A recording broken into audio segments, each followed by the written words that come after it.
Hello, and welcome to Money Matters TV and our segment called Growth Stories, where we hear from entrepreneurs and advisors who share secrets and advice on what business owners need to know to grow. I'm your host, Mike Verrill, strategy and M&A consultant to private businesses and their owners. The problem for business owners is a lack of focus and resources to help plan and execute their business transition. The solution is a three-step process that defines vision, builds success, plan for success, and then manages the execution on their terms. 70 to 90% of M&A transactions fail. Use my three-step process of vision, planning, and execution to ensure yours doesn't. From time to time, issues involving life sciences, healthcare, technology companies may be discussed on this show. Those discussions are not and should not be viewed as financial advice. Moreover, since the show is pre-recorded and shown at a later date, some of those discussions may no longer be relevant. It is always important to seek advice from your financial advisor before entering into any financial transaction. I'm looking forward to hearing from our guest today, a retired brigadier general who is passionate about supporting veterans and the companies that hire veterans. But before we introduce her, we have a question from one of our viewers. David Watkins from Philadelphia would like to know, is the multifamily rental real estate business a good investment at this time?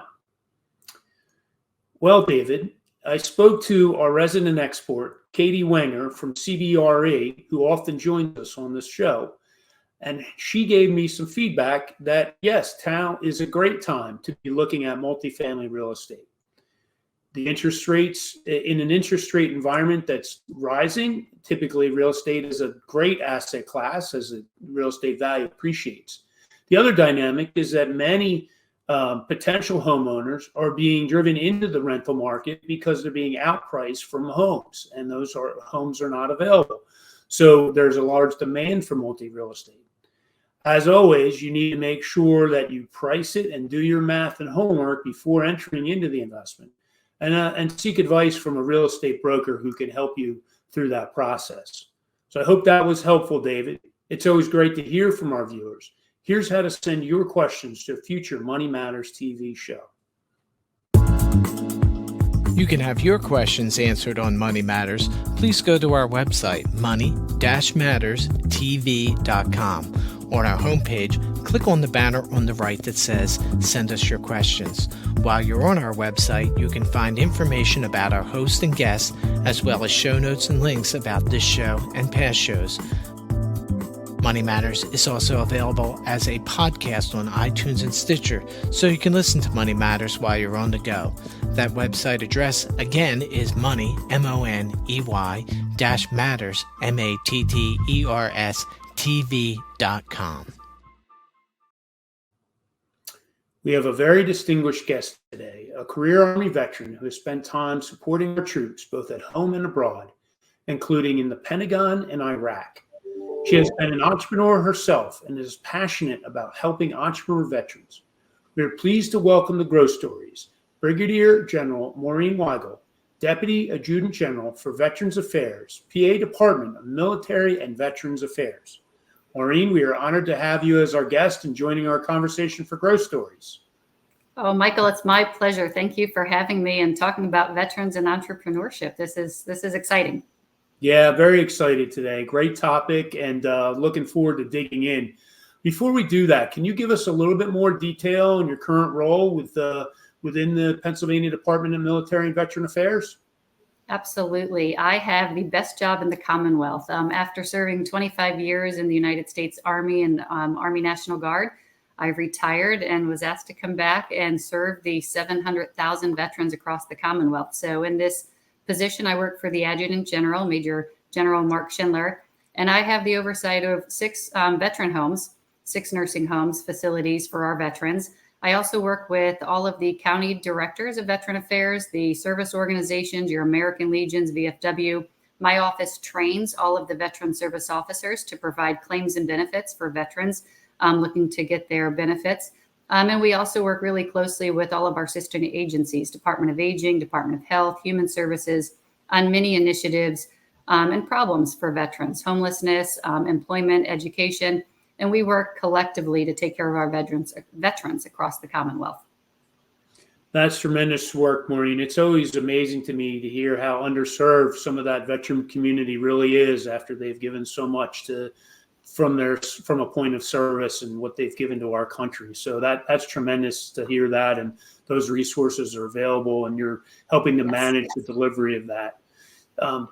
We also mentioned that you are an entrepreneur yourself, and would love to get the background and the experience as an entrepreneur. Obviously, you've got a career history in the Army National Guard, but also serving as an entrepreneur. So you can really put yourself in the place of business owners or want to be business owners. So can you give us more of that background and talk a little bit about your entrepreneurial experience? Sure. When I retired from the military, I didn't know what I wanted to do. I think you'll hear people say the two scariest days of a service member's life are the day they join the military and say, what did I just do?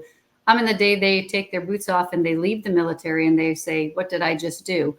I took my time talking to different individuals about what opportunities were out there. I went to New York City. I interviewed with multiple companies for info interviews to see if I could find my passion and purpose at a big corporation to make money. And it didn't resonate with me. So I remembered meeting some women who spouses came home with, missing limbs. And we talked about clothing. And I was really passionate about helping them find adjustable clothing for those amputees. And so I was in New York City working with different manufacturers to try to see how we can make clothing more adjustable for these young servicemen and women coming home to make their lives, have the same quality they had prior to leaving. And people started calling me and asking me if I can help them on some government contracts. So at the time, I wasn't really looking to start my own business, but everybody wanted some help and I knew I could help them. And I liked the companies that were going to compete for some of these government contracts. I thought they were the right companies to help Department of Defense. So I opened my own LLC and became a woman-owned, service-disabled, veteran-owned small business, and had a lot of fun doing that. And I still have a company. It's really successful, and I enjoy talking and telling people how to start their careers. Many of my peers, when they leave, are very hesitant to start their own business, and I'm glad that there's so many opportunities for veterans to become entrepreneurs. I thoroughly enjoyed it and enjoy it, and I started a nonprofit with 2 movie producers, commercial producers, helping veterans get their foot in the door on commercial, movie, and television sets to be production assistants and get their foot in the door. So it's a lot of fun. Wow, that's tremendous. And being able to speak from personal experience, I'm sure, is helpful when helping guide veterans and thinking about what it's like to start a business and run a business. Yeah, go ahead. I'm sorry. No, I said absolutely. I think, what always frustrated me when I left active duty and went through the transition assistance process, where there were a lot of folks leading the charge that became DA civilians that never transitioned themselves. So what are they really going to teach from experience on how to not have a job and how to, navigate starting your own business if you haven't done it? So I do think having the functional experience helps. Yeah, absolutely. And as veterans transition to a career after the military, owning a business is obviously a possible route. And that's why we're here to talk about today. But what do you think makes becoming a business owner appealing to veterans? Well, I think a few things. Like I said, from my experience, I needed a passion and a purpose that was as big as it was to serve your country. I didn't think I could go and just work for any corporation and work in their HR department and help them thrive. I didn't think that would resonate with me. And I think many veterans want to continue to serve in some capacity, and they want to find that passion and their purpose. And a lot of the small business owners that I've met across the Commonwealth started their own small businesses to help other veterans. And if we just go back to your opening dialogue where you talked about the model to be successful, you mentioned that you have to have a vision, a plan, and execution. And veterans know that. That's how we function. We all understand having a mission and a vision and how to plan for that and then to execute. So I think that resonates with many veterans. That's embedded in your training for success as a service person, I would think, right? Absolutely. And it's risk taking, right? But we all take a risk when you're going to support and defend a constitution and be willing to go anywhere for your country. You have that edge to be a little risky and see what works. And we're not afraid to jump in with both feet and try stuff. Right. Calculated risk. So like you said, Absolutely. before you take that leap. Yes. So where do they start? Where, you're a veteran, you're coming home, or you made that big decision, as you said, to take your boots off, and you're retiring from the military. You think that maybe starting your own business might be something you're interested in. What are the types of resources? Like, where do you go? Where do you begin that journey? Great question. Thankfully, over the past few years, the Department of Defense has really increased support services for service members before they transition off of active duty. So they've made sure that veterans understand when they leave, there's different tracks you can go into. You can go ahead and, pursue your education, use your GI Bill benefits. So they set you up and let you look at colleges and help you get started on that process. They also have entrepreneur programs to help you learn how to become a small business owner. So they have a program called Boots to Business.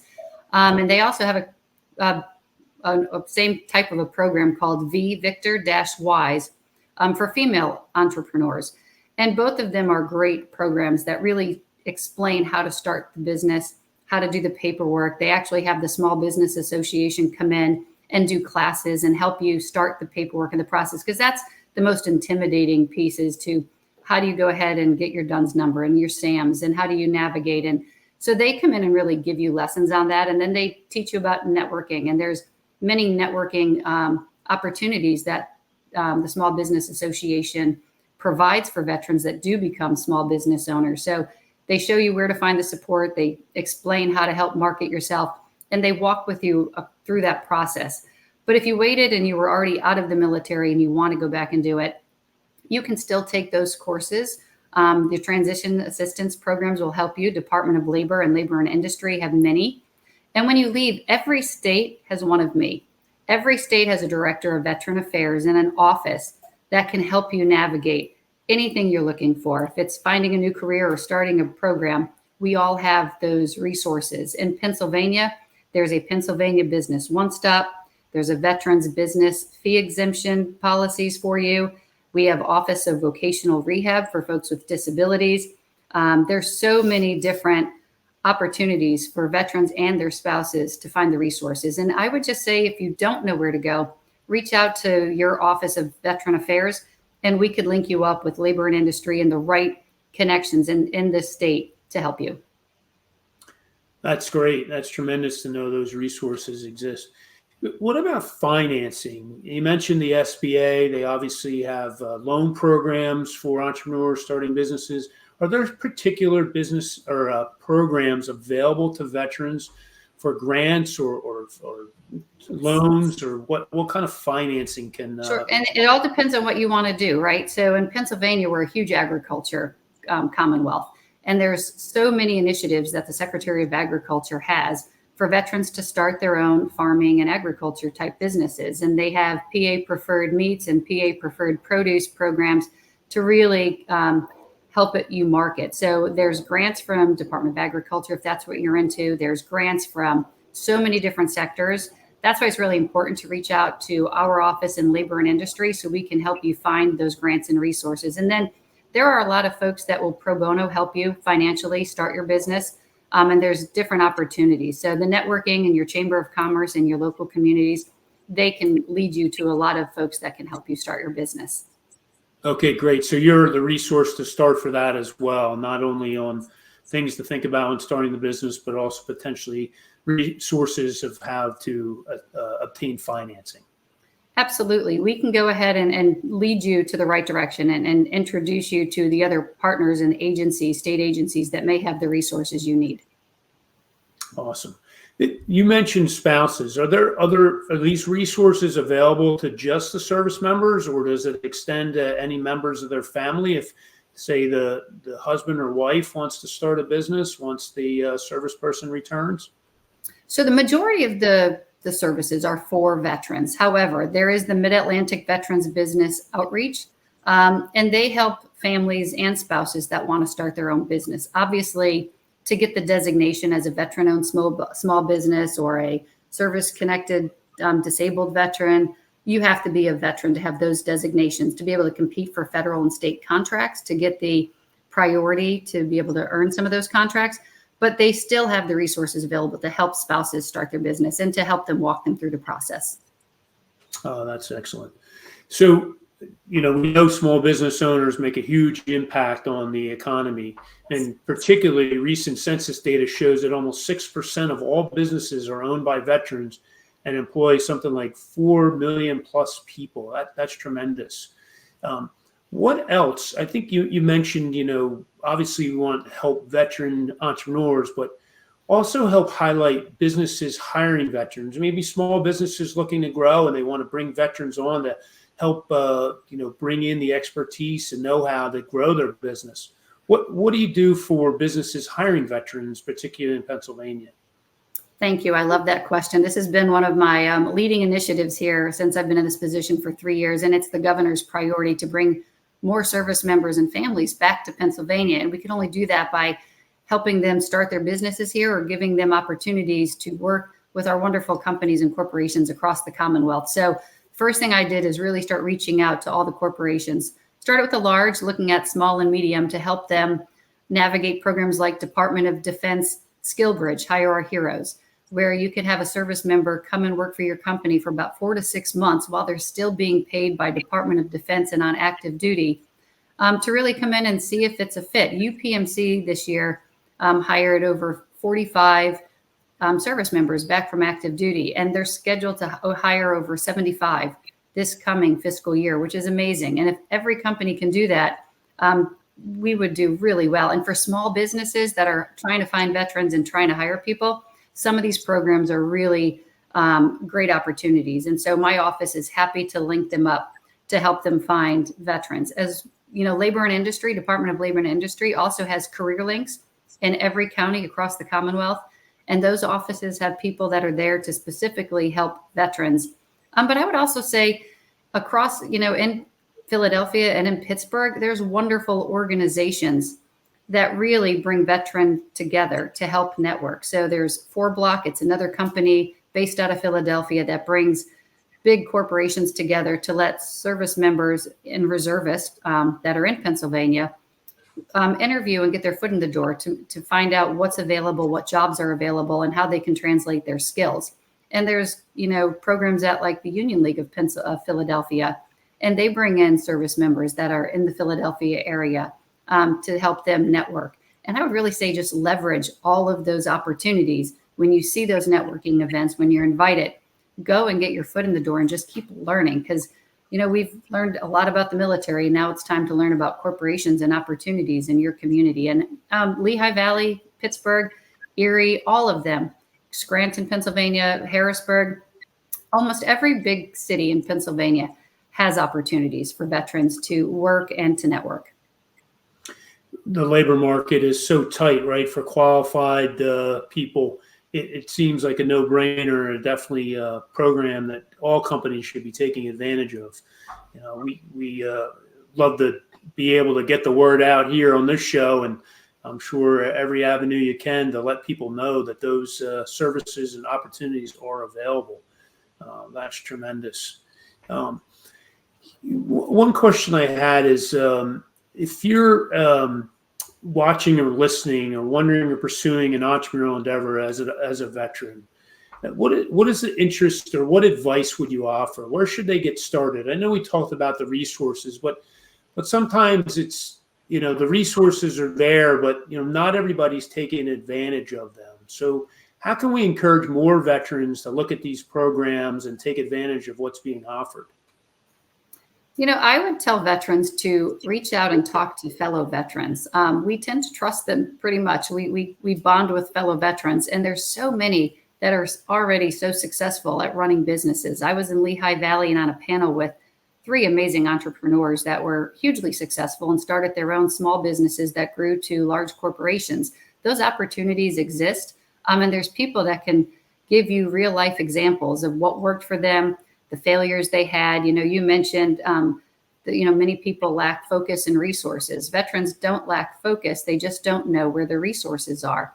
And it's really the big problem I have with almost all problems for veterans, homelessness and housing and food insecurity is really the awareness of where to find the resources and the contacts in each community. So I would say start networking, reach out to your Chamber of Commerce, go on Labor and Industries website, or reach out to my office. We'll help you try to find the grants, the opportunities, and put you in contact with the right agencies that can talk about what's available in those fields. Whether you want to get into agriculture, start your own coffee shop, we can help you navigate that. I would guess that, part of the stumbling block maybe for veterans coming out is, what's that big idea? What do they really want to do? But, franchises are kind of a built-in opportunity for entrepreneurs. Somebody else has come up with the idea and the business model, and they can plug in. Do you look to franchise resources and try to plug veterans into those opportunities? How do you view franchises as a possible avenue for veterans?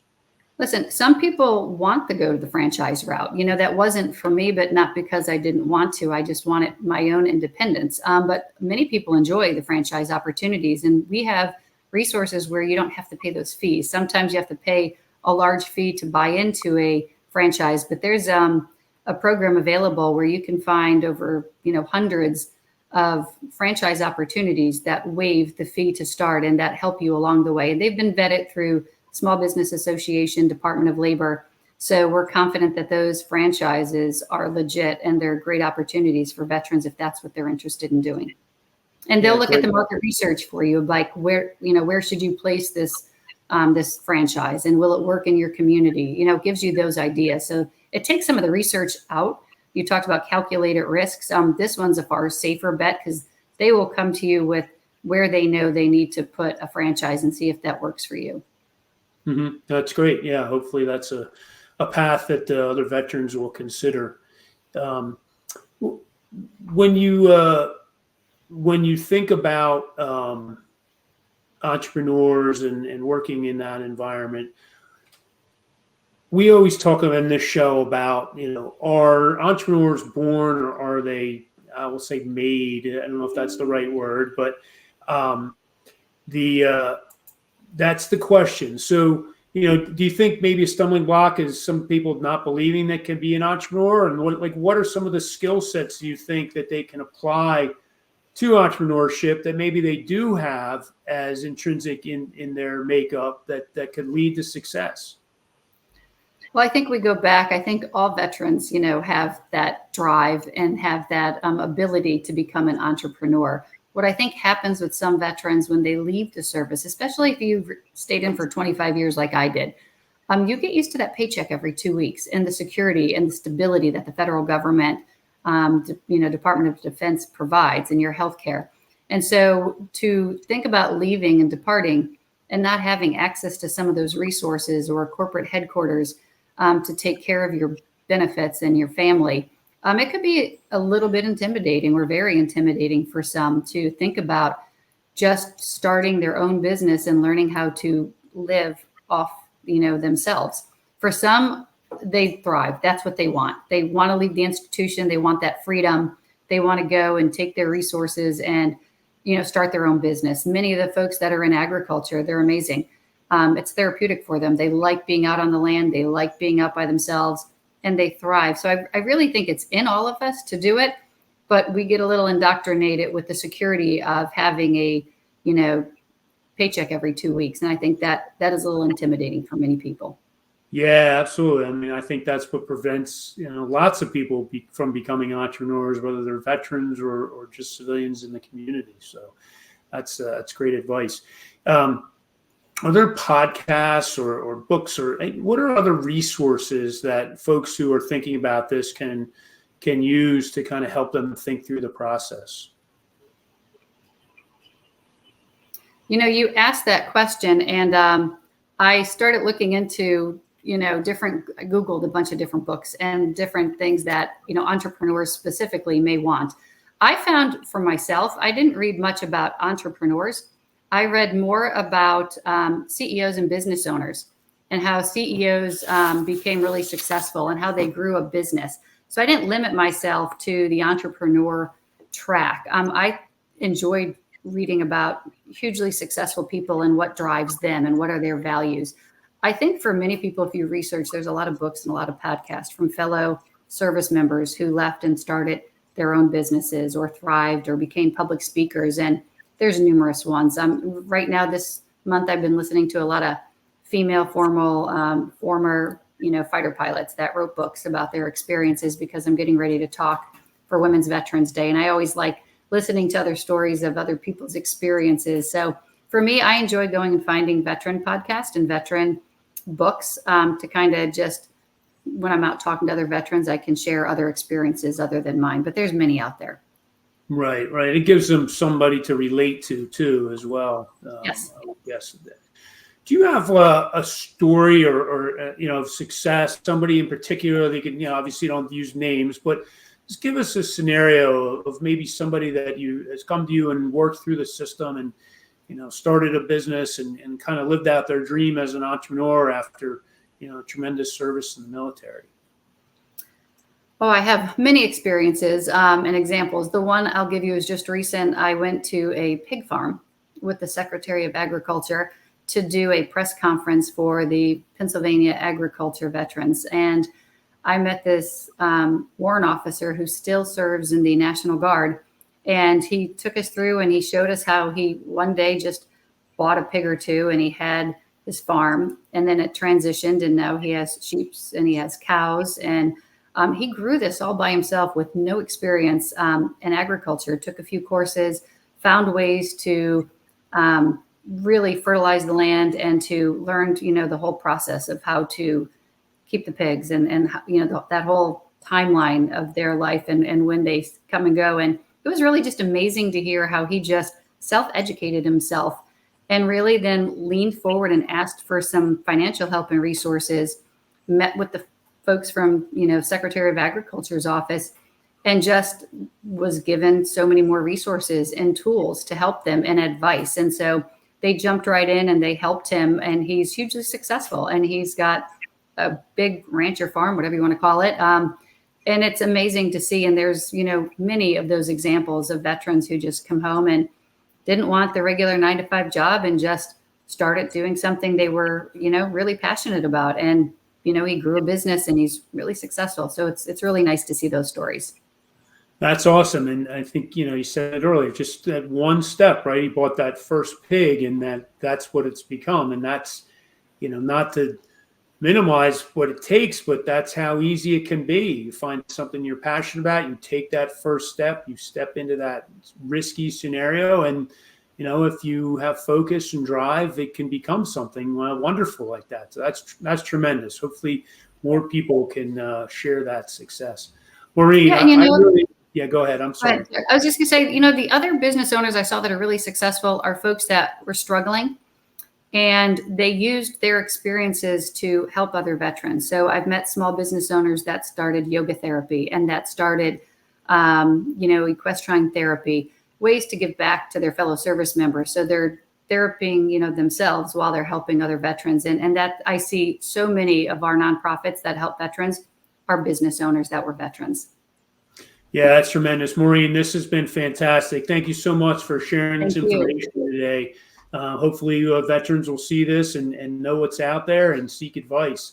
The next guest on Money Matters TV is Roger Thomas, president of Thomas Data Services. As a reminder, you can download the podcast from iTunes, Stitcher, as well as see programs on our YouTube channel, money-matterstv.com. Thank you for joining us for Growth Stories.